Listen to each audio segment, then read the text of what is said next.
Hello বন্ধুরা, আজকে আমরা দেখাবো হাঁসের মাংস। এখানে এক কেজি হাঁসের মাংস নিয়েছি এবং আলু নিয়েছি 6টা, ভেজে নিচ্ছি আলুগুলো। এছাড়া এখানে মশলা নিয়েছি জিরে বাটা, আদা বাটা, শুকনো লঙ্কার গুঁড়ো,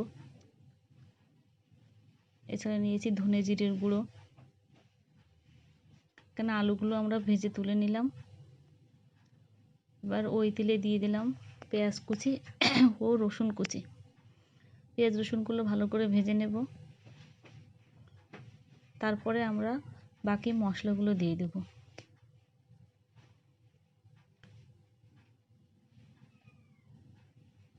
পেঁয়াজগুলো ভালো করে ভেজে নিচ্ছি। এখানে আমরা 2 ধরনের তেল ইউজ করেছি, একটা সর্ষের তেল আর একটা সয়াবিন তেল। এবার একটু হালকা নুন দিয়ে দিলাম যাতে মশলাটা ভালো করে ভাজা হয়। এবার আমরা বাকি মশলাগুলো দিয়ে দিচ্ছি। মশলা এখানে আমরা কাঁচা পাকা লঙ্কা দিয়েছি, জিরে গুঁড়ো দিয়েছি, হলুদ গুঁড়ো, লঙ্কা গুঁড়ো দিয়ে এবার মশলাগুলো ভালো করে কষিয়ে নিচ্ছি। মশলা থেকে তেল না ছাড়া পর্যন্ত মশলাগুলো ভালো করে কষিয়ে নেব। এবার এর মধ্যে মশলা ধোয়া জলটা দিয়ে দিলাম, তেজপাতা দিলাম। এখানে 3টে তেজপাতা দিয়েছি, দিয়ে ভালো করে নেড়ে চেড়ে নিচ্ছি।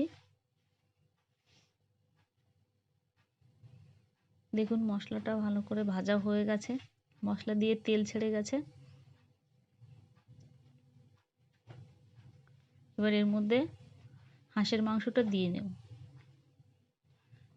এখানে একটা 1.5 কিলো ওজনের হাঁস নিয়েছিলাম, কেটে কুটে 1 কেজি মতো মাংস আছে।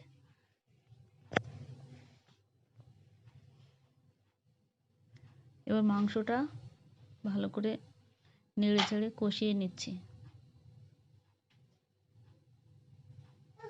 ভালো করে নেড়ে চেড়ে নিচ্ছি যাতে মশলাগুলো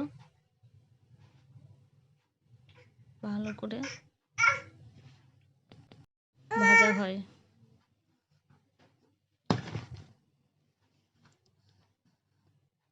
এবার কিছুক্ষণ ঢেকে দিয়ে রাখবো।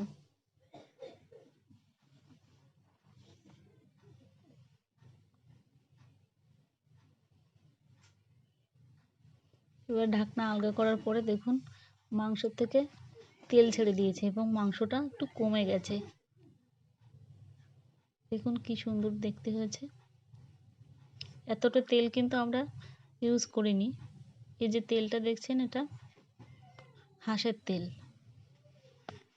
শীতকালে একটু হাঁসের তেল হয় এবং হাঁসের মাংস খেতে খুবই ভালো লাগে। এবার ভালো করে নেড়ে চেড়ে নিচ্ছি, দেখে নিচ্ছি যাতে নিচে না লেগে যায়। এবার এর মধ্যে আলু দিয়ে দিলাম, আলুগুলো আগেই ভেজে নিয়েছিলাম। এবার আমরা গরম জল দিয়ে দিলাম, জলটা পাশে গরম করে নিয়েছিলাম, নিয়ে গরম জল দিলাম।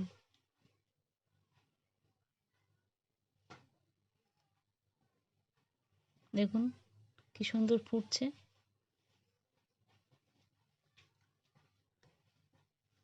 এবার অল্প আঁচে রান্না করতে হবে বেশ কিছুক্ষণ, এবং মাঝে মাঝে দেখে নিতে হবে মাংস সিদ্ধ হয়েছে কিনা। এবার উপর দিয়ে একটু গুঁড়ো মশলা দিলাম, গুঁড়ো গরম মশলা এটা, এবং একটু নুন কম ছিল, আমি টেস্ট করে দেখলাম, এই জন্য একটু অল্প নুন দিয়ে দিলাম। দিয়ে নেড়ে চেড়ে দিচ্ছি। আমাদের রান্না রেডি। দেখুন কি সুন্দর।